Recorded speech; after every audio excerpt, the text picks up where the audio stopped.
Antes de comenzar, no olvides suscribirte a nuestro canal de YouTube y activar la campana para recibir notificaciones.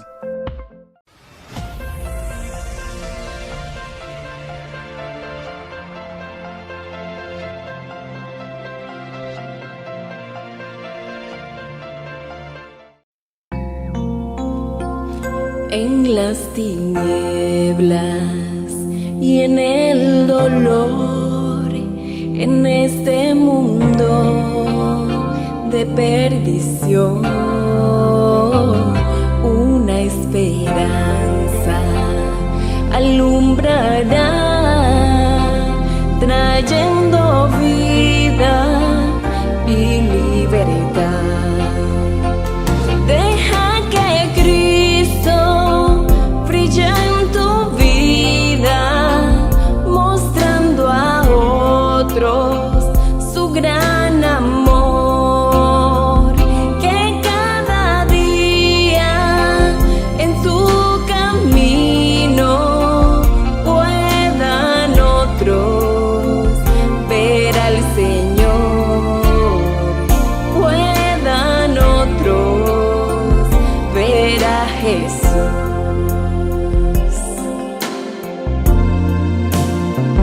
Las bendiciones que Él nos ha dado, su amor, su gracia y su poder, nos ha pedido ser la luz del mundo para que pueda volver a Él. Deja que Cristo brille en tu vida, mostrando a otros su gran amor. Que cada día en tu camino puedan otros ver al Señor, puedan otros ver a Jesús.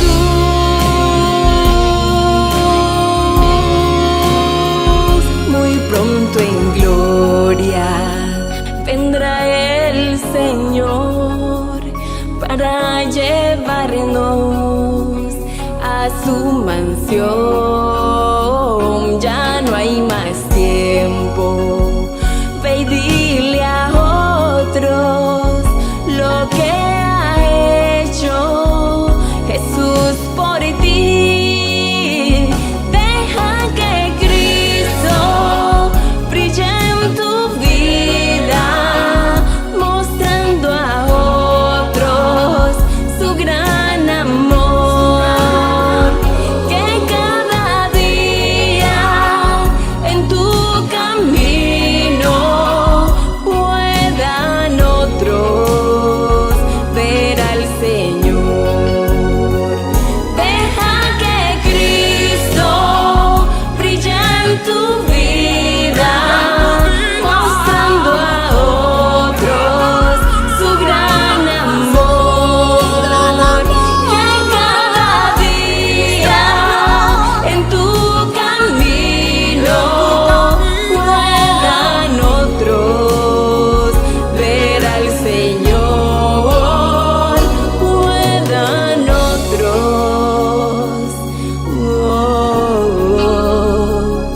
ver a Jesús.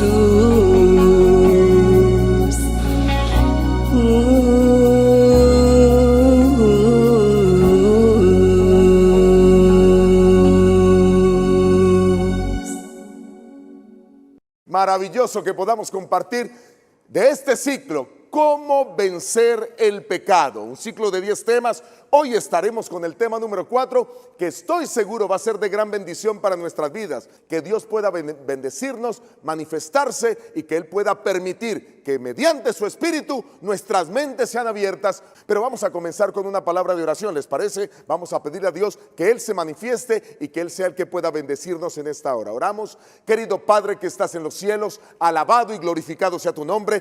Te pedimos en esta hora que tú te manifiestes en este lugar, que tu poder descienda, que no hable un hombre, que hables tú por medio de tu palabra. Señor, que tú puedas tocar cada mente, cada corazón, que podamos entender lo horrible y repugnante que debe ser para nosotros el pecado, que podamos alejarnos del pecado y vivir vidas que te honren, que te glorifiquen, que podamos, Señor, demostrarte amor en la medida en que nosotros decimos no al pecado, sea cual sea y en el lugar que se presente. Gracias por escucharnos, gracias por atender esta plegaria. Señor, necesitamos tu presencia aquí. Te lo pedimos en el nombre sagrado de tu Hijo amado, nuestro Salvador Jesucristo. Amén, Señor. Amén. Muy bien, hemos venido tocando cosas muy interesantes durante esta semana. Ya hemos visto 7 claves para vencer el pecado. Hoy vamos a ver la clave número 8, la clave número 9 y la clave número 10. Y solo como método o para tratar de hacer esto muy didáctico, hago un repaso cada noche de las claves vistas para tratar de acentuarlas en nuestra mente. ¿Saben ustedes que la repetición es la madre del aprendizaje? Por ejemplo, ¿cómo se aprendió usted las tablas de multiplicar? Repitiendo. ¿Cómo se aprendió usted, por ejemplo, cómo se aprende una canción, por ejemplo? Repitiendo. ¿Cómo se aprende usted quizás, o cómo se aprendieron los niños el abecedario? Repitiendo. ¿Saben ustedes que cuando las cosas se repiten una y otra vez, quedan grabadas en la memoria? De paso, miren, algunos de ustedes tienen diferentes tipos de trabajo y lo que hace que usted sea bueno en su trabajo es porque usted repite constantemente esas mismas acciones. Eso es lo que hace que usted se convierta en un especialista. Aún los que tenemos que hablar en público necesitamos hacerlo muchas veces para, por la gracia de Dios, ir mejorando cada vez que lo hacemos. Así que la práctica hace al maestro. Y queremos practicar la obediencia a Dios. Si practicamos la obediencia a Dios, vamos a estar apartados del pecado. Por eso lo importante que conozcamos estas claves. Vamos a repasarlas rápidamente. La primera clave que vimos acerca de cómo vencer el pecado es: conoce lo que es pecado. Si tú conoces que pecado es desobediencia a la voluntad revelada de Dios, entonces tú ya entiendes que cualquier cosa que se oponga a esa voluntad de Dios es pecado. No es solo, como ya lo dijimos en la primera conferencia, la infracción de la ley. Eso es parte, pero la Biblia nos ha presentado ese concepto. La segunda clave es identificar al originador del pecado. No hablamos de conocerlo, sino identificarlo. Cuando usted sabe quién es el que le produce mal, usted trata de evitarlo. Y seguramente, mire, hay un concepto que se denomina sabiduría infantil. Los niños se acercan a las personas que les hacen bien y los tratan bien. Pero cuando usted sabe que alguien está empecinado en destruirlo, empecinado en su muerte eterna, pues usted tiene que rehuirle. Y ese originador del pecado, un querubín en el cielo, llamado Lucifer, también llamado Satanás o dragón o serpiente antigua, como la Biblia lo describe, y entonces va a hacer lo que sea, lo que esté a su alcance para destruirte a ti y para destruirme a mí y para que nos perdamos. Así que identifica quién es el originador del pecado. La tercera clave es: decide en qué bando estar. Recuerden que en el cielo hubo una batalla, Miguel y sus ángeles, Miguel, el nombre que Jesús recibía antes de hacerse hombre, y Satanás y sus ángeles, o el dragón y sus ángeles. Así que uno de ellos fue el bando ganador, Miguel, y Satanás y sus ángeles fueron expulsados del cielo. Pero otro es el bando perdedor, pues Satanás y los ángeles. ¿Con quién quieres tú estar? Yo te invito a que decidas estar con Miguel, con Jesús y sus ángeles. Y de paso, son la mayoría, porque en el cielo, de cada 3 ángeles que había en el cielo, uno se fue con Satanás y las 2/3 partes quedaron con Miguel. Así que gloria al Señor, que los buenos son la mayoría en el universo. Amén. La cuarta clave que vimos es: obedece a Dios y desecha otras opiniones. Este mundo está lleno de opiniones y Satanás presenta opiniones para hacer que nos desviemos de la voluntad a Dios, de la sincera devoción a Cristo. Así que debemos ser muy cuidadosos, porque algunas de las cosas que escuchamos, como le pasó a Eva en el huerto del Edén, se puso a escuchar a alguien que no tenía que escuchar y finalmente se dio al pecado y cayó. La número 5, no confíes en tus sentidos. Nuestros sentidos nos pueden engañar. La número 6, Confiesa tu pecado, no lo justifiques. En lugar de estar justificando tus acciones malas, lo que tienes que hacer es admitir que te equivocas. Y cuando tú admites que te equivocas, de paso, estás haciendo lo correcto, estás siguiendo lo que Dios dice y también eres una persona que va a ser mejor vista por los que te rodean. El número 7, anoche, conoce las terribles consecuencias del pecado. Y es importante porque cuando tú conoces las consecuencias de algo, entonces evitas hacerlo. Cuando tú sabes que andar a más de 90 millas por hora aquí en la ciudad de Fresno te puede ocasionar problemas serios, entonces tú evitas hacerlo. Así que conocer las consecuencias de algo es muy, muy, muy importante. Vamos a entrar entonces en materia. Y quiero introducir el tema de hoy con una cita bien interesante de la Biblia. Quiero que usen sus Biblias, por favor. Aunque yo estoy leyendo los textos, usen sus Biblias y verifiquen, tomen nota. No crean a lo que cualquier orador dice o habla. Si en algo somos serios nosotros, los predicadores adventistas, es que queremos que cada uno entienda por sí mismo lo que la palabra dice. No creamos simplemente en lo que dice por decir. Si la Biblia lo dice, lo creo. Y allá es donde quiero que cada uno de ustedes vaya. Vamos al libro de Proverbios y desde ahí vamos a partir. Libro de Proverbios, el capítulo 16, el versículo 6. Proverbios 16, 6. Dice el Señor en su palabra. Proverbios 16, 6.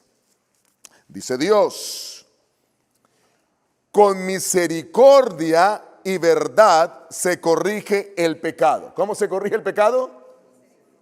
Misericordia y verdad. Eso quiere decir que si alguien se equivoca y quiere cambiar, no debiéramos ser duros con él, sino ser ¿qué? Misericordiosos. Así que con misericordia y verdad, la verdad de Dios, se corrige el pecado. Pero miren, me encanta la siguiente parte. Con el temor de Jehová, los hombres se apartan ¿de qué? Del mal. Esa última parte va a ser la base del estudio de esta noche.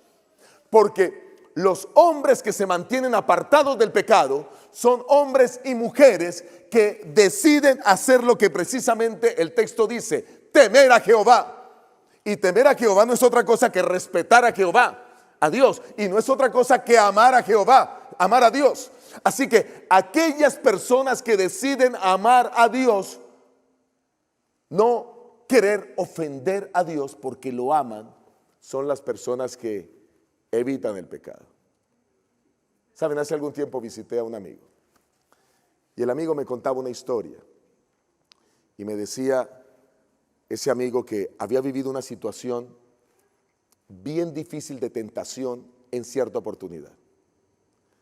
En cierta oportunidad tuvo que quedarse en el mismo apartamento con una mujer que le atraía. Por una circunstancia tuvo que llegar allí. Estaba la mujer, tenían cierta afinidad, él solo quería hospedarse allí para pasar la noche y luego seguir con su viaje, y la mujer le atraía, no estaban los demás miembros de la familia, y pasaron las escenas sucias que suelen pasar por la mente. Pero él me dice: ¿sabes, amigo, qué fue lo que me ayudó a no caer en pecado? Que yo dije: yo amo mucho a mi Señor. Él ha hecho mucho por mí en la vida. Yo no puedo ofender a alguien que me trata con tanto cariño. No puedo ofender a alguien que me trata con tanto amor. Yo no puedo simplemente por complacer un gusto, por un momento de placer, fallarle a quien nunca me ha fallado. Amaneció, guardó las cosas en su maleta, se despidió y se fue. Y me dice: solo el amor a Dios me ayudó a salir victorioso. Cuando tú amas a alguien de verdad, tú no quieres hacerle daño a ese alguien. Cuando tú amas a tus hijos, tú no quieres hacer daño a tus hijos. Cuando tú amas a tu esposo, a tu esposa, tú no quieres hacer daño a tu esposo, a tu esposa. Tú quieres hacer todo lo posible para que ellos se sientan felices, amados, queridos. Cuando tú tienes un amigo, tú no quieres hacerle daño a ese amigo. Por eso tú cuidas tus palabras. Es más, generalmente cuando amamos a alguien, todo lo que sale de nuestros labios son palabras que ayudan a los demás a construirse, a edificarse. El amor a Dios, que es lo mismo que el temor a Dios, que es lo mismo que el respeto a Dios, es la mejor vacuna contra el pecado. Y hoy voy a presentar 3 claves. Y para presentar cada clave, voy a presentar una historia de la Biblia. Y en cada historia, ustedes van a encontrar exactamente el concepto que acabo de presentar. Que el amor a Dios fue lo que evitó que esos hombres de Dios cayeran en pecado. ¿Estamos listos para comenzar las claves? ¿Y listos para comenzar las historias? Vamos entonces con la clave número 8. Clave número 8 para vencer el pecado de esta serie. La clave número 8 es: huye del lugar donde está la tentación y el acoso. ¿Cuál es la clave? Huye. Huir implica correr. Y correr implica usar las piernas. Y cuando tú huyes, no eres un cobarde. Si es del pecado, eres una persona sabia. Y saben, hay un hombre que tuvo que hacer eso. Quiero que vayan conmigo en sus Biblias, rápidamente. Vamos a ir al primer libro de la Biblia, el libro de Génesis. Libro de Génesis, el capítulo 39. Y allí encontramos la historia de un hombre que realmente, de un joven de paso, que me impacta. Vamos, Génesis capítulo 39. Y vamos a analizar rápidamente esta historia. Génesis capítulo 39. Muchos de ustedes ya han escuchado hablar de esta historia. Nada más y nada menos que es la historia de José. Y José es allí acosado, seducido por la esposa de Potifar. Déjenme decir algo que veremos en todas las historias. Este concepto es muy importante, téngalo en cuenta, no lo puede perder. Cuando alguien enfrenta el pecado, está claro que pecado es desobediencia a la voluntad revelada de Dios, eso ya quedó claro. Cuando alguien está frente al pecado, hay 2 cosas que se presentan, o 2 tipos de circunstancias. Número 1, circunstancias que usted no puede controlar. Y si usted no puede controlarlas, quiere decir que ahí están, usted no tiene nada que hacer. Pero número 2, hay circunstancias que usted puede controlar. Siempre, en cualquier situación de tentación o frente al pecado, esos 2 elementos usted los va a ver. Circunstancias que usted no puede controlar y circunstancias que usted puede ¿qué? Controlar. Vamos a ver qué circunstancias tuvo José que no pudo controlar. Y comencemos a mirar el relato. ¿Están listos? Número 1, vamos a ir en Génesis 39, vamos a ir al versículo número 6. Pero, versículo número 6. Quizás es bueno aclarar que José había sido vendido por sus hermanos como esclavo a unos ismaelitas comerciantes. Sus hermanos estaban celosos de él porque él tenía sueños donde él se mostraba como la persona que iba a estar sobre sus hermanos. Y él no tenía la culpa de soñar esas cosas. Él lo único que hizo fue comentarlos, pero sus hermanos se llenaron de rencor, de coraje hacia él. Lo metieron en una fosa, le dijeron a su papá que estaba muerto, su papá Jacob, y lo vendieron a los ismaelitas, y los ismaelitas lo llevaron a Egipto, lo vendieron en Egipto. Era un chico de aproximadamente unos 20 años, y entonces allí Potifar, el comandante de la guardia de Faraón, lo compró. Y tenía una esposa, Potifar. Y este muchacho comenzó a hacer cosas muy bien hechas. Él sabía leer, sabía llevar cuentas, su padre lo había enseñado, era muy hábil, muy inteligente. Y aquí va la primera circunstancia fuera del control de José. Versículo 6, dice el versículo 39, espero que estén todos conmigo, Génesis capítulo 39. Y entonces dice la palabra de Dios: él mismo dejó todo lo que tenía en manos de José.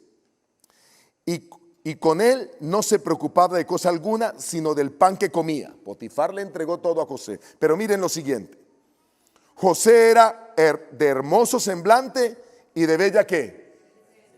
¿Qué culpa tenía José de ser bello? Así como algunos de ustedes, ¿qué culpa tienen de ser tan bellos ustedes? Y ustedes, queridas damas, ¿qué culpa tienen de ser tan bellas?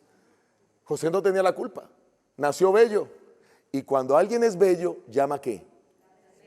la atención. Y ustedes se dan cuenta que todo el tiempo sucede esto. Las personas bellas llaman la atención. Pues José era bello. Seguramente al mismo Potifar, cuando estaba comprando los esclavos, José le llamó la atención. Y dijo, oye, este muchacho, 20 años, no importa, voy a pagar bien por él. Qué bueno tener un esclavo simpático que le ayude a uno, bello, ¿no? Algunos quizás somos calvos y feos como yo, pero otros Dios los dotó con muchas cosas bellas y con un semblante hermoso. Así que ahí está José, bello, no pudo controlar eso. Segunda cosa, segunda circunstancia que José no podía controlar. Versículo 7. Y aconteció después de esto que la mujer de su amo puso sus ojos en José. ¿Qué pasó con la mujer de Potifar? ¿Puso los ojos en quién? Recuerden que la gente bella atrae. Así que José tampoco podía controlar eso. José no podía controlar que la mujer gustara de él. Un hombre bello, 20 años, trabajador, eficiente en todo. Todo le había puesto a las manos. Así que bello, inteligente, trabajador. ¿Qué mujer no quisiera? ¿A qué mujer no le llama la atención un hombre así? Joven. Y la mujer de Potifar dijo, pues este va a ser para mí. Y eso no lo podía controlar José. Una circunstancia que él no podía controlar. Y entonces sigue diciendo el versículo, y le dijo, duerme conmigo. ¿Qué le dijo la mujer? Ay, ay, ay, tenía malas intenciones esta mujer. No podía controlar eso. Había una tercera circunstancia que José no podía controlar. Versículo 10 de Génesis 39. Y dice el verso 10, hablaba ella a José cada día. ¿Cada cuánto hablaba José? Pero él no, ¿qué? No la escuchaba. ¿Y qué era lo que ella le decía cada día? Duerme conmigo, duerme conmigo, duerme conmigo, duerme conmigo, duerme conmigo. Oye, hay un dicho en mi país que dice, tanto va el cántaro al agua hasta que se rompe. Pero qué situación tan difícil. Muy complicado. Era acoso sexual. Si hubiera vivido en Estados Unidos, José la demanda y de paso se echa un dinerito al bolsillo. Pero en esa época no había eso. Así que él tenía que simplemente actuar de acuerdo a lo que existía. Imagínense, un joven de 20 años. A los 20 años las hormonas están alborotadas. No era casado. Pero este joven, aunque no podía controlar esas circunstancias, amaba a Dios. Y ahí está la diferencia. Entonces miren, era hermoso, no podía controlarlo. Era pretendido por la esposa de Potifar, no podía controlarlo. Era acosado, tampoco podía controlarlo porque él no le podía callar la boca a ella. Eso va a suceder siempre que hay pecado. Pero ahora, habían cosas que José sí podía controlar. Número 1, José habló clarito desde el principio. Habló. Vamos al versículo 8 y 9. Versículo 8 y 9. En el 7 ella le dice duerme conmigo. Versículo 8. Pero él no quiso. Y dijo a la mujer de su amo, mi señor no se preocupa conmigo de lo que hay en la casa y ha puesto en mis manos todo lo que tiene. No hay otro mayor que yo en esta casa y ninguna cosa me ha reservado sino a ti, por cuanto tú eres su mujer. ¿Cómo pues haría yo este gran mal y pecaría contra Dios?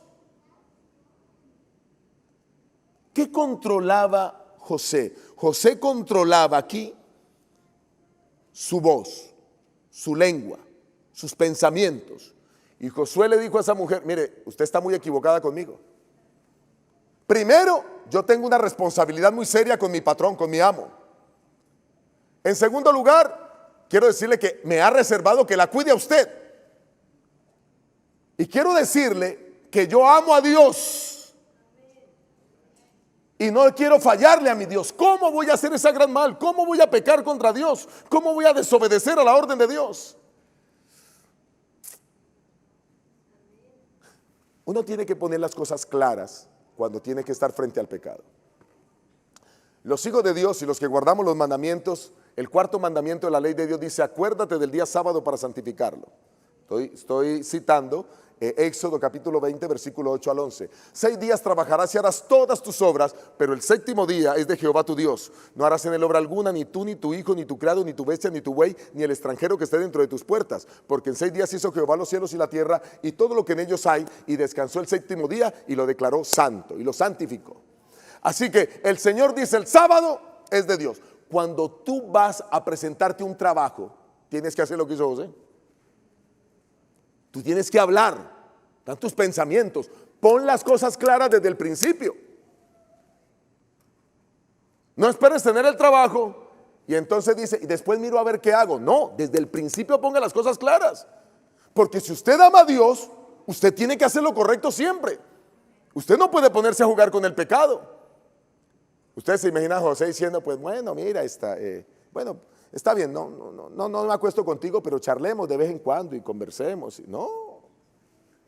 La circunstancia que estaba bajo el control de él tomó control de sus circunstancias. Miren, José estaba decidido a no escuchar las insinuaciones de esa mujer. Él estaba decidido a no pecar y a no escuchar. Cuando a ti te están haciendo insinuaciones pecaminosas, no escuches. Cuando te están enviando mensajitos de texto comprometedores, olvídate, cancela a esa persona. Yo he tenido que decir a algunas personas en el Facebook que lamento eso, pero he tenido que decirles que no quiero hablar más con ellas. Mire, yo soy calvo y feo, pero no falta la que algo le vea a este pobre. Algo. Y una vez en la oficina estaba atendiendo a una dama muy simpática, muy bonita, pero yo amo profundamente a mi esposa. Y entonces ella me toma de la mano y comienza a sobarme la mano y yo dije, esa sobada de mano no es un saludo. Y tuve que decirle, mire, lo siento, yo no puedo seguirla atendiendo. Me paré de la oficina, llamé a un anciano y le dije, por favor, atiende a esa dama, yo no puedo atenderla. Salí corriendo. Tengamos cuidado porque uno no puede estar escuchando insinuaciones. Y ustedes miren en el versículo 10, que eso fue precisamente lo que hizo él. Ella hablaba a José cada día, pero él no la escuchaba. Eso estaba bajo el control de él. Lo que está bajo tu control, tienes que manejarlo. Ahora, José estaba solo en el peor momento de la tentación.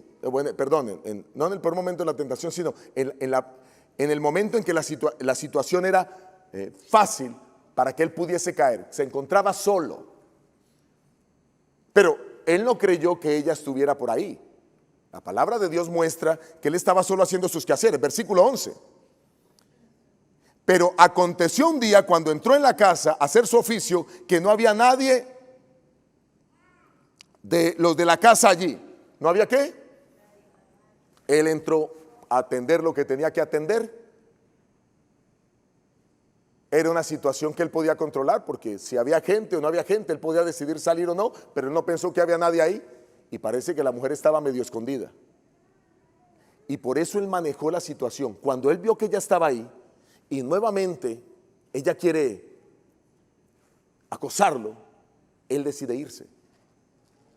Tú tienes que tener control sobre la situación. Mire, él estaba solo, no solo en ese momento en la casa. Él era el único israelita, el único que temía a Dios en una nación pagana. Era el único que no adoraba a dioses falsos. Estaba solo, completamente solo. Estaba solo en sus creencias. Estaba solo sin su familia, estaba solo sin su padre que le había enseñado tantas cosas. De paso, su padre creía que estaba muerto. Estaba completamente solo, pero aunque tú estés solo y la tentación esté frente a ti, tú puedes decir no. Porque tú puedes tener control sobre eso. Los momentos de soledad son los más propicios para ser tentados. Porque cuando tú estás solo, puedes ver lo que quieres y nadie da cuenta. Cuando tú estás solo, puedes escuchar lo que quieres y nadie se da cuenta. Cuando tú estás solo, puedes tomar lo que quieres y nadie se da cuenta. Cuando tú estás solo, puedes comer lo que quieres y nadie se da cuenta. La soledad, hay que cuidar la soledad, porque en la soledad es donde el diablo aprovecha. nos toma como presa. Pero esa soledad estuvo bajo el control de José. Y José no permitió que la soledad fuera la oportunidad del enemigo para poder llevarlo a cometer pecado. ¿Está claro el punto, verdad? Tú tienes control sobre tu soledad. Y él salió victorioso. Y finalmente Josué huyó. Versículo 12. Vayan conmigo al versículo 12, 39:12. Dice el Señor en su palabra. Entonces ella lo asió por la ropa, lo agarró, le echó mano, lo asió por la ropa y le dijo: duerme conmigo. Yo me imagino las palabras y el tonito de voz que habrá usado. Bueno, no soy mujer, por eso no puedo ejemplificarlo aquí, pero me imagino. Pero él, dejando su ropa en manos de ella, imagínate, cualquier hombre se vería halagado, y especialmente los jóvenes. ¿Saben por qué los jóvenes caen rápidamente en pecados sexuales? Hay una estadística de que la mayoría de los varones, hombres, caen en pecados sexuales siempre con mujeres mayores, la gran mayoría de varones hombres. Y la razón se debe a que esas mujeres mayores los halagan. Y cuando tú te sientes halagado, caes redondito.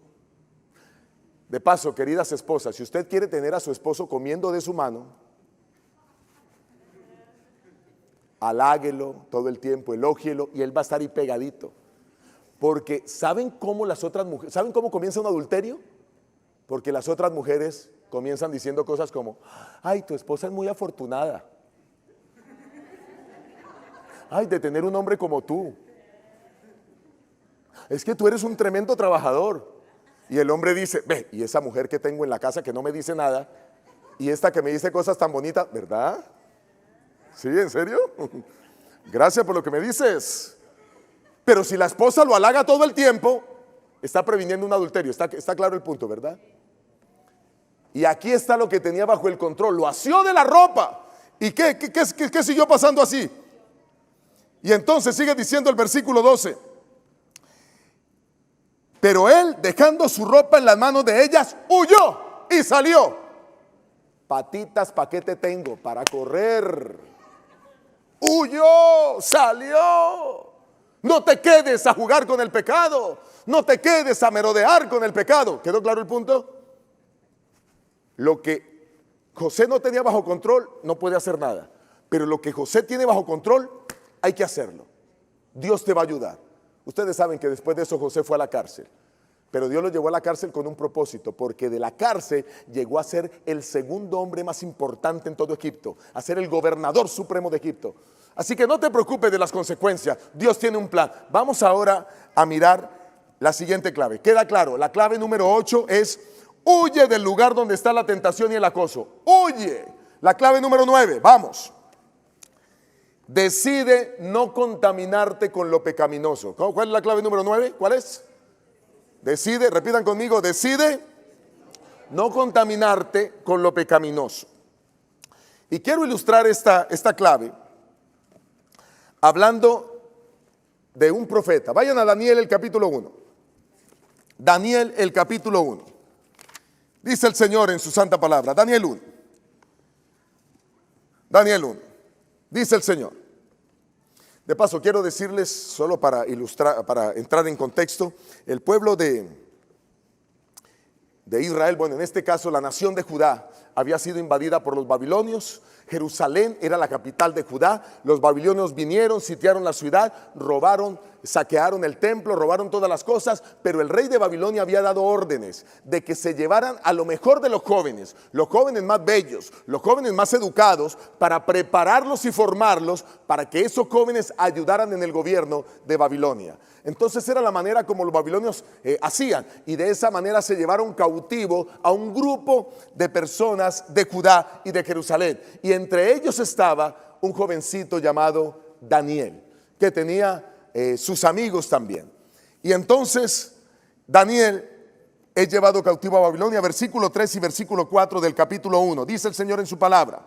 Dice el Señor: Leemos entonces. Dice la palabra del Señor. Voy a leer desde el 2. El Señor entregó en sus manos a Joacim, rey de Judá, y parte de los utensilios de la casa de Dios. Los trajo a la tierra de Sinar, a la casa de su Dios, y colocó los utensilios en la casa del tesoro de su Dios. Los utensilios que servían al Dios verdadero los puso en su Dios pagano. Y dijo el rey a Aspenaz, jefe de los eunucos, que trajera de los hijos de Israel, del linaje real de los príncipes, muchachos en quienes no hubiera tacha alguna, de buen parecer, instruidos en toda sabiduría, sabios en ciencia, de buen entendimiento, e idóneos para estar en el palacio del rey, y que les enseñara las letras y la lengua de los caldeos. Ahí está claro, Daniel es llevado prisionero, Daniel es llevado ahora a este lugar, pero habían circunstancias que Daniel no podía manejar. Por ejemplo, el que él fuera cautivo, esa es una circunstancia que no estaba bajo su control. El que él fuera del linaje de los príncipes de Israel, ¿qué culpa tenía él de haber nacido de los príncipes de Israel? Tampoco, no tenía control. Que Daniel era bien parecido, porque la Biblia dice, vayan conmigo, versículo 6, vayan conmigo. Daniel 1:6. Y dice el Señor, entre ellos estaba Daniel, Ananías, Misael y Azarías de los hijos de Judá. Y ya habíamos visto anteriormente que el rey pidió que los que trajeran fueran muchachos bien parecidos. ¿Qué culpa tenía de ser bello también? Tampoco. Así, otra cosa que no podía controlar Daniel era que Daniel debía comer de la comida del rey. Mucha atención, versículo 5. Y les señaló el rey una porción diaria de la comida del rey y del vino que él bebía, y que los educara durante 3 años, para que al fin de ellos se presentaran delante del rey. ¿Qué le habían impuesto a Daniel y a sus amigos? Que debían ¿qué? Comer la comida del rey. Así que hasta aquí era cautivo, no podía hacer absolutamente nada. Era del linaje de los príncipes de Israel, tampoco, no tiene la culpa. Era bello, menos culpa todavía. Y además de eso, le estaban imponiendo que él debía comer de la comida del rey. ¡Wow! ¿Qué hacer cuando tú te enfrentas frente a una situación pecaminosa? De paso, quiero decirles que los israelitas no comían de la comida del rey por varias razones. Número 1, porque casi todas las naciones paganas comían alimentos inmundos. Si usted no tiene claro cuáles son los alimentos inmundos, quiero compartir 2 citas de la Biblia con usted. Una es Génesis 7:2. En Génesis 7:2, Dios le dice a Noé, de los animales que van a entrar al arca, que entren 7 parejas de animales limpios y 1 pareja de animales inmundos. Noé tenía bien claro en su mente cuáles eran los animales limpios y cuáles eran los animales inmundos. Pero la Biblia más adelante aclara cuáles son esos animales. Usted solamente vaya a Levítico, el capítulo 11, y va a encontrar con claridad cuáles eran los animales limpios y los animales no limpios. Una de las cosas que comían los babilonios era cerdo, por ejemplo. Y la Biblia dice que el cerdo no se debe comer. Recuerden, cuando tú violas... Algunos me han preguntado, ¿es pecado comer cerdo, sí o no? Pecado es la violación a la voluntad revelada de Dios en su palabra. O sea que comer cerdo, ¿qué sería? Ok, ya está claro. Solo quería reafirmar el concepto. Pero ellos comían cerdo y otros animales. Quizás ustedes han tenido que ir a un supermercado chino. Allá en Queens hay un supermercado chino muy grande. Hemos entrado con mi esposa a comprar alguna vez allí, pero lo curioso es que tú vas a ver varios acuarios y en los acuarios ves anguilas. La gente va y dice, quiero esa anguila para mi casa. Cangrejos, tortugas y muchas otras cosas. Y entonces la gente selecciona de ahí lo que quiere para comer. Pero la Biblia dice que ninguno de esos animales son para comer. Pero bueno, no tengo tiempo de hablar de ese tema ahora. Solo quiero decirles que era una de las razones por las que no comían los israelitas comida de naciones paganas. Una segunda razón era porque esos animales no eran sacrificados. Los animales que se podían comer no eran sacrificados de acuerdo a las leyes levíticas. Y la ley levítica decía que las carnes de esos animales no podían contener sangre. Por ejemplo, yo sé que a muchos americanos aquí les gusta la carne con sangrecita. Pero desde la perspectiva bíblica, quien desea comer carne no puede comer carne con sangre, porque la Biblia establece que no debe ser así. Y si ustedes quieren la cita, porque no voy a entrar mucho en detalle en eso, pero con gusto les puedo dar la cita. Ustedes pueden encontrar eso en Levítico 17:14. Pero hay una razón más. algunas porciones de los animales que se ofrecían en el palacio real o se le daban al rey eran ofrecidos a ídolos paganos. Y entonces una de las cosas que la Biblia recomienda es que no se compren carnes ofrecidas a ídolos. Y entonces ofrecían la porción a un ídolo pagano y luego la ofrecían al rey. Eso también está registrado, si quieren el texto, Hechos capítulo 15, versículo 29. Ahora, el consumo de algunos alimentos y bebidas que tenía esta gente iban en contra de la salud, perjudicaban la salud. ¿Ustedes creen que hay bebidas que hoy perjudican la salud? ¿Sí o no? ¿Creen que el tequila perjudica la salud o ayuda? Ayuda a matar los parásitos, ¿verdad? No, ¿cuál cuento? Olvídate. El tequila y muchas otras cosas lo que hace es perjudicar la salud. Afecta a todos los órganos del cuerpo. Y por eso, si hay algo, un error que cometió este país hace mucho tiempo, fue haber legalizado el alcohol. ¿Saben ustedes que el alcohol es considerado en los Estados Unidos una droga legal? En la década de los 20 y los 30 hubo un hombre que se hizo famosísimo precisamente por traficar con licor, Al Capone. Sucede en Chicago. Y la razón, porque él traía licores de Europa y de otros lugares y lo distribuía clandestinamente. Y ese fue su gran emporio, el mafioso más grande de esa década. Muchos asesinatos. Y entonces el gobierno americano se cansó de pelear contra el licor y lo legalizó. Y desde el momento en que legalizó el licor ha causado más muertes que todas las muertes de todas las guerras de la historia juntas. El licor ha destruido más hogares que nada más, ninguna otra cosa en la historia del mundo.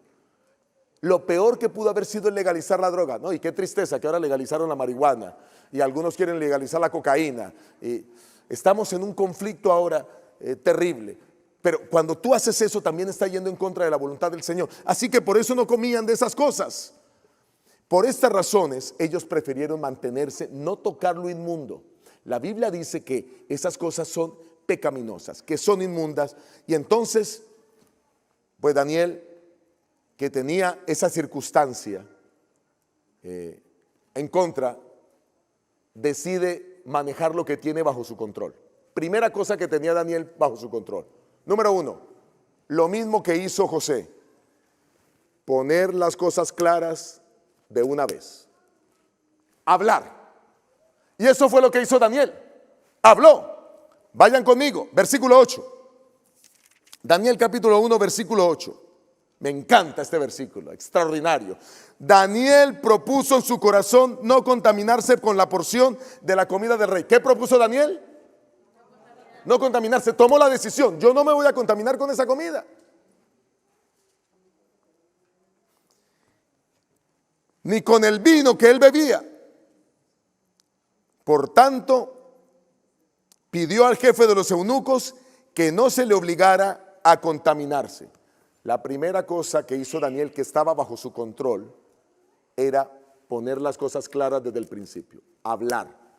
Mira, queridos hermanos, cuando tú tienes que enfrentar una situación de pecado, cuando alguien quiere decirte, mira, vamos a hacer este negocio, pero le vamos a cobrar un poquitico más y lo que queda nos lo repartimos entre los dos, tenga cuidado. Cuando usted se va a prestar para el soborno, usted tiene que hablar claro y usted tiene que decir, lo siento, pero mis principios me impiden hacer eso. Yo no sé en sus países, pero en mis países, en mi país antes, Colombia, cuando alguien cometía una infracción de tráfico, la gente venía al policía y le sacaba un billetico por la ventana. Ahora a todos los policías les pusieron una cámara de televisión en su traje y los están controlando. Y si un policía recibe, puede perder su trabajo. Pero si alguien le da a un policía, tiene días de cárcel. Puede pagar hasta 4 años de cárcel. Entonces, esas leyes están impidiendo, ahora se ha regulado un poco eso. Pero, recuerdo en cierta oportunidad que un policía me detuvo, yo cometí una infracción. Y me detuvo y me dijo, señor, usted acaba de cometer una infracción. Sí, señor, lo siento, perdóneme. Fue mi culpa, lo acepto, discúlpeme. Pero podemos arreglar. Bueno, dígame, ¿qué podemos hacer, señor? No, pues eso depende de usted. Señor, dígame, ¿qué podemos hacer? Pues, señor, usted puede colaborarme con algo. Y yo tuve que decirle, quiero decirle que yo soy un cristiano, soy pastor de la iglesia adventista. Y no comparto eso. Pero hay algo que me gustaría regalarle a usted. Tengo una Biblia nueva aquí. Si usted me la recibe, es lo único que yo podría darle. Y me dijo, no señor, no me interesa su Biblia. Le voy a poner el comparendo, la multa. Le dije, no hay ningún problema, señor. Usted, quiero decirle que yo fui el que cometí la culpa y no hay problema. Yo merezco pagar la multa. Y pagué la multa. ¿Cuál es el problema? Pero en 4 oportunidades más me pasó lo mismo. Y los policías me perdonaron la multa. Pero en ningún momento les di un centavo. Porque yo no voy a ir en contra de lo que la palabra de Dios dice. No voy a ensuciar mis manos sobornando a otro. Y aquí está claro que lo que está bajo el control, tú tienes que hacerlo, tú tienes que hablar. Ahora, Daniel, aquí está el otro aspecto que Daniel pudo controlar. Versículo 9, vayan conmigo al versículo 9, 1:9. Puso Dios a Daniel en gracia y en buena voluntad con el jefe de los eunucos. Daniel era fiel a Dios. Esa fidelidad la podía controlar con Dios. Y cuando tú eres fiel a Dios, Dios hace que tú halles gracia delante de los demás. ¿Estás entendiendo? Así que como Daniel era fiel, Dios hizo que hallara gracia. Y el jefe de los eunucos accedió al pedido de Daniel. La tercera cosa que hizo Daniel está allí en el versículo 12 y 13. Versículos 12 y 13. Te ruego que hagas la prueba con tus siervos durante 10 días. Que nos des legumbres para comer y agua para beber. Compara luego nuestros rostros con los rostros de los muchachos que comen la porción de la comida del rey, y haz después con tus siervos según veas. Versículo 14, consistió pues con ellos en esto y probó con ellos durante 10 días. Lo otro es que cuando estamos frente al pecado y hay la manera de que tú propongas hacer lo correcto, propone hacer lo correcto. ¿Qué fue lo que hizo Daniel? Hizo propuestas. Daniel le planteó opciones para hacer las cosas como Dios dice. Y cuando a ti te dicen, mira, es que necesito que ese trabajo me lo hagas, es en 1 hora, pero tiene que ser en sábado, tú le dices, mire, yo le planteo lo siguiente, no se lo puedo hacer en sábado, porque el sábado es el día del Señor, yo voy a la iglesia, no trabajo de puesta de sol a puesta de sol, de puesta de sol del viernes a puesta del sol del sábado, pero yo le prometo que 1 hora después de la puesta del sol del sábado estoy allá y yo le reparo lo que usted necesite. Oh, estoy haciendo propuestas. Y entonces la gente generalmente accede cuando nosotros podemos hablar de la mejor manera. Yo recuerdo que cuando estaba en la universidad estudiando ingeniería mecánica, antes de estudiar teología, me pusieron clases para el día viernes en la noche. Y yo tuve que hablar con mi profesor. Le dije, profesor, lo siento, quiero decirle que no puedo venir a su clase porque yo soy adventista del 7º día, guardo el sábado que es el día del Señor, pero ¿usted no tiene otro grupo en el cual usted pueda dictarme la misma clase en otro momento? Y el profesor dijo, claro, puede venir los lunes a las 3 de la tarde. Perfecto, profesor, ahí voy a estar. Hay que hablar y presentar propuestas. Eso está bajo mi control. Lo que no está bajo tu control, tú no puedes hacer nada, pero lo que está bajo tu control lo puedes hacer. ¿Qué cosas entonces, en resumen, hizo Daniel? Pues Daniel dejó las cosas claras desde un principio. Daniel era fiel a Dios y eso le permitió hallar gracia delante del jefe de los eunucos. Daniel hizo propuestas de acuerdo a la voluntad de Dios. ¿Creen ustedes que entonces estas claves son importantes para vencer el pecado? ¿Sí o no? Desde luego, gloria al Señor. Y vamos ahora con la última clave de la noche y también vamos a ilustrarla con una historia. La clave número 10 de este ciclo, clave para vencer. Mira, rodéate de amigos fieles. Busca amigos fieles. Eso es fundamental. Porque si todos tus amigos te van a llevar al pecado, pues ahora, no hay problema que tú tengas amigos y conocidos que estén en pecado para traerlos a los caminos de Dios. Pero tú necesitas rodearte de gente que sea un soporte para ti, de gente que sea una ayuda para ti. Por eso yo le recomiendo a las señoritas y los jovencitos que están pensando en tener novio o novia, búscate a alguien cristiano. Búscate a alguien que piense como tú. Porque generalmente el novio no cristiano tiende a sacar de la fe al cristiano. Por eso yo te sugiero en el nombre del Señor que siga el consejo. Mucha atención. Y vamos a mirar el mismo libro de Daniel. Vamos a ir ahora al capítulo 3. Vayan conmigo. Daniel capítulo 3. Daniel capítulo 3. Daniel capítulo 3 muestra la historia de tres jóvenes que si no obedecían la orden del rey serían echados al horno de fuego. Y esos tres jóvenes, amigos de Daniel, se llaman Sadrach, Mesach y Abednego. Circunstancias fuera de control de Sadrach, Mesach y Abednego. Quiero que miremos rápidamente desde el versículo 1 en adelante del capítulo 3. El rey Nabucodonosor hizo una estatua de oro cuya altura era de 60 codos, 30 metros, y la anchura de 6 codos, 3 metros. La levantó en el campo de Dura, en la provincia de Babilonia, y ordenó el rey Nabucodonosor que se reunieran los sátrapas, los magistrados, los capitanes, todos los gobernantes de las provincias para que vinieran a la dedicación de la estatua que el rey Nabucodonosor había levantado. Se reunieron pues los sátrapas, magistrados, capitanes, oidores, tesoreros, consejeros, jueces y todos los gobernadores de las provincias para la dedicación de la estatua que el rey Nabucodonosor había levantado, y estaban en pie delante de la estatua que había levantado el rey Nabucodonosor. Y el pregonero anunciaba en alta voz: se ordena a vosotros, pueblos, naciones y lenguas, que al oír el son de la bocina, la flauta, la cítara, el arpa, el salterio y la zampolla y todo instrumento de música, os postréis y adoréis la estatua de ¿qué? De oro que el rey Nabucodonosor ha levantado. Y cualquiera que no se postre y adore, inmediatamente será echado dentro de un horno de fuego ardiente. Tremendo. Rey pagano, dioses paganos. Claro, esta historia viene de Daniel 2. Él tuvo un sueño de una estatua. No voy a hablar ahora de la profecía de Daniel 2, el tiempo no me permite. Pero ahora él dijo, no. Dios le había revelado que él era la cabeza de oro que representaba a Babilonia, la cabeza de la estatua de la imagen de Daniel 2. Pero él dijo, no, yo quiero que toda la estatua sea en oro. Y como la soñó, mandó a hacer la estatua. Y ahora todo el mundo tiene que adorarla. Habían cosas que los jóvenes no podían manejar, circunstancias que no estaban bajo su control. Sadrach, Mesach y Abednego, por ejemplo, eran cautivos en Babilonia y estaban obligados a trabajar para el imperio. Eso no estaba bajo su control.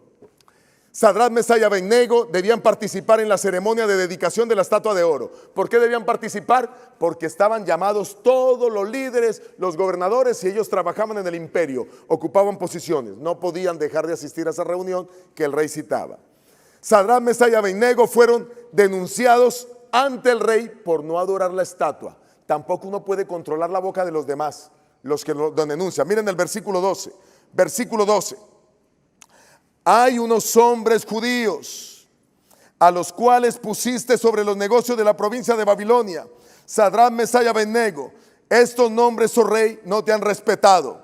No adoran a tus dioses, ni adoran la estatua de oro que has levantado. Si alguien te acusa a ti, ¿tú qué puedes hacer? Tú no puedes controlar la boca de otros. ¿Eso no está bajo qué? Bajo tu control. Déjenme decir algo rapidito. ¿Saben que el problema de los celos, a veces algunas parejas no entienden? El tema de los celos y la celotipia es porque le ponemos problema al esposo por cosas que están fuera de su control, o a la esposa por cosas que están fuera de su control. La belleza no se pierde cuando usted se casa. Y si algún hombre la mira a usted y usted no lo miró, pero el hombre la miró y el esposo se dio cuenta, le dice, ¿y ese tipo qué hace mirándote? Ella no tiene la culpa. Usted no puede controlar que el otro hombre le esté mirando. O si alguien mira al esposo después de un tiempo y entonces ella le dice, ¿y esa mujer qué hace mirándote? Él no tiene la culpa de que otra mujer lo esté mirando. Lo mismo sucede en los celos. Tú puedes, lo que tú no puedes controlar, no puedes pelear contra eso. Lo que tú puedes controlar es lo que puedes manejar. Y Sadrach, Mesach y Abednego no tenían control de estas cosas. Es más, el rey los condenó y tampoco tenían control de eso. Miren lo que dice el versículo 19 y 20.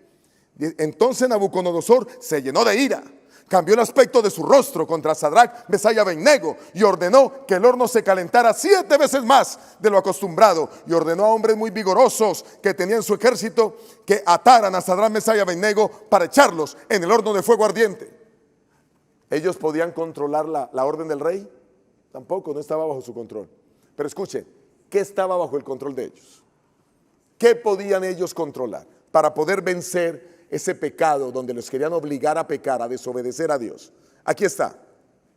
Sadrac, Mesach y Abednego dejaron las cosas en claro desde un principio. Todos los 3 casos que hemos visto hoy hablaron y dejaron las cosas en claro. Versículo 18. Y si no, has de saber, oh rey, que no serviremos a tus dioses, ni tampoco adoraremos la estatua que has levantado. ¿Te imaginas cuando nos persigan por nuestra fe?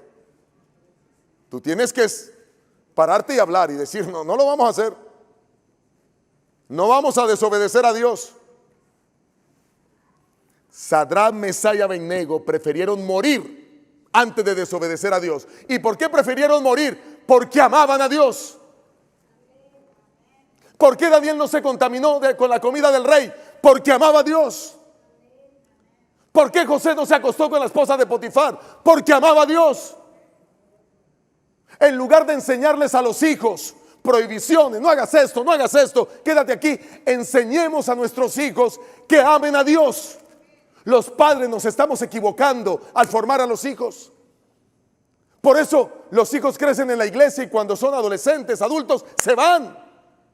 Porque les enseñamos fue prohibiciones, en lugar de enseñarles a amar a Dios. La mejor vacuna contra el pecado es el amor a Dios. Porque Él nos da todo, la vida, la salud, la familia, las bendiciones espirituales, físicas, materiales, mentales, todo nos lo da Él. ¿Qué seríamos sin Dios? Separados de Él nada podemos hacer. Y algo tenía bien claro Sadrac, Mesach y Abednego, que Dios era su Señor, que Dios los había protegido después del cautiverio babilónico, que Dios los estaba acompañando, que Dios no los dejaría, no importa si había que morir. Miren, lo mejor que le puede a usted pasar, lo mejor, por ser fiel a Dios, es que lo maten. Es lo mejor. ¿Saben por qué? Porque si a usted lo matan siendo fiel a Dios, número 1, ya no lucha más contra el pecado. Se acabó la lucha. Número 2, ya no lucha más contra la tentación. Ya no hay tentación. Pero número 3, el que crea en Cristo, dice Juan 11:25, aunque esté muerto, no importa si morimos por obedecer a Dios, porque lo próximo que veremos es a Cristo viniendo en gloria en las nubes, llevándonos, resucitándonos para ir a vivir con Él por la eternidad. Lo mejor que nos puede pasar al ser fieles a Dios es que nos maten. Si yo muero de esa manera, moriré feliz, porque lo que me espera es la corona de la vida eterna. Ahora entiendo yo al apóstol Pablo cuando dice en Filipenses 1:21, para mí el vivir es Cristo, pero el morir es ¿qué? Claro que es ganancia el morir. Y para el cristiano fiel, la muerte incluso llega a ser deseable, porque el cristiano fiel sabe que después de la muerte, lo que viene es la vida eterna. Por eso el cristiano fiel no le tiene miedo ni a la enfermedad ni a morir, porque vive una vida que honra y glorifica al Señor. Y aquí está la última parte de lo que quiero decirles esta noche. Sadrac, Mesach y Abednego se mantuvieron unidos porque eran amigos. Yo me los imagino en las conversaciones de ellos. Oye, mira lo que va a hacer este rey, que tenemos que si no adoramos nos va a echar al horno de fuego. Y me imagino uno de ellos diciendo, pues que nos eche. Y el otro, sí, ¿verdad? Que nos eche. Quizás uno de los 3 estaba medio desanimado, pero al ver a los otros 2 fervorosos, se animó. El estar rodeados con amigos espirituales es una cosa extraordinaria. Lo mejor que usted puede hacer es consiga amigos espirituales. Busque de amigos a los más espirituales de la iglesia, no a los más espirituales. Porque esa es la gente que le va a ayudar, dice la palabra del Señor. Proverbios 17, 17. Proverbios 17, 17. Dice el Señor en su palabra. Dice Dios, qué lindo habla el Señor. En todo tiempo ama al amigo, y es como un hermano en tiempo de ¿qué? De angustia. Los amigos espirituales son una cosa extraordinaria. Qué maravilloso que podamos disfrutar de ellos. ¿Saben? Gracias a Dios por estas historias fascinantes. ¿Cómo les han parecido estas historias? Ahora quiero decirles algo. Hoy no hemos visto cómo enfrentar la tentación, porque nada de lo que ellos vivieron fue tentación. ¿La mujer de Potifar era tentación para José? No. ¿Por qué no era tentación para José? Porque amaba a Dios. ¿La comida del rey era tentación para Daniel? ¿Por qué no era tentación para Daniel? Porque amaba a Dios. ¿La adoración a un ídolo era tentación para Sadrach, Mesach y Abednego? ¿Por qué no era tentación para ellos? Porque amaban a Dios. Lo que hemos visto hoy no es cómo vencer la tentación. Hay un sermón que voy a presentar esta semana donde voy a hablar de eso. Lo que hemos visto hoy es cómo enfrentar la presión y cómo mantenernos fieles a Dios y no desobedecer en medio de circunstancias adversas. Dios siempre estará allí en medio de las dificultades para ayudarnos. Dios quiere darnos el triunfo. Dios quiere llevarnos de victoria en victoria desde ahora y por la eternidad. Y por eso estas tres claves no pueden olvidarse. Número uno, nosotros debemos huir del lugar donde está la tentación y el acoso. Número dos, decide, toma la decisión. No me voy a contaminar con el pecado. Nada hay más fuerte que una decisión por Dios. Y número tres, busca amigos fieles a Dios. Ellos te ayudarán. Y cuando tú amas a Dios y pones en práctica esto, vivirás feliz por la eternidad. Que Dios te bendiga, que Dios te guarde, Dios te acompañe. Hemos llegado al final del programa del día de hoy, pero antes de despedirnos queremos invitarte a seguirnos en todas nuestras redes sociales, compartirlas con todos tus amigos. Recuerda buscarnos como Red Gala Estéreo.